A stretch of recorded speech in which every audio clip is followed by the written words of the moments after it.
Ang ganda ng kilay ko, no? Actually, may sikreto ako dyan. Bukod sa laminating brow gel ni Shiglam, gumagamit din ako ng eyebrow pencil ni Focalure. Ang kagandahan dito, bukod sa anti-smudge, waterproof, and sweatproof, makakapag-create ka dito ng parang hair-like strand. Kasi nga naman, yung blade tip niya, ganyan kaganda. At saka hindi mo na kailangan ng separate sharpener kasi meron na siyang built-in sharpener dito sa baba. Kailangan mo lang siya i-twist and then, ayan, di ba? Kung gusto mo lang mas manipis na pagkaka-drawing ng inyong eyebrow, i-slide mo lang siya ng ganyan. Unlike sa traditional eyebrow pencil, minsan kapag tinasahan mo napuputol pa, ito hindi ka nakakabahan kung mapuputol.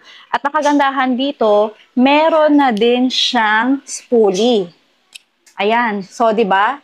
3-in-1. Test ko siya dito. Yan. Mag-create tayo ng linya. Partida, ha? Kaka-apply ko lang na Bonita Himalayan Pink Salt.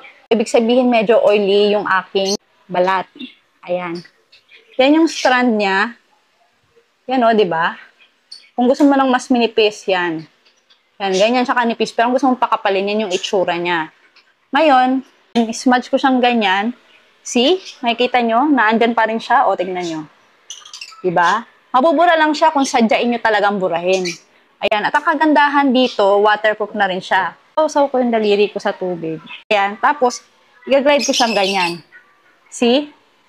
Naandyan pa rin siya. Naandyan pa rin yung strand niya. So, ganyan kaganda itong anti-smudge eyebrow pencil ni Focalure. Ngayon, kung oily ka, medyo challenging siya kasi nga kapag oily ka, medyo may hirapan kang gamitin to. Hindi mo gaano may enjoy yung benefit ng pagiging anti-smudge and waterproof niya. So, ang technique dyan, tanggalin nyo po yung excess oil dyan sa kilay nyo. It's either mag-apply po kayo ng setting powder. And then, after nun, saka kayo mag-drawing ng strand dyan sa kilay nyo. And then, after that, kung may setting spray kayo, much better.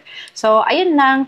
Kung interesado kayo, i-click nyo na lang dyan sa yellow basket, habol ka habang naka-flash sale pa.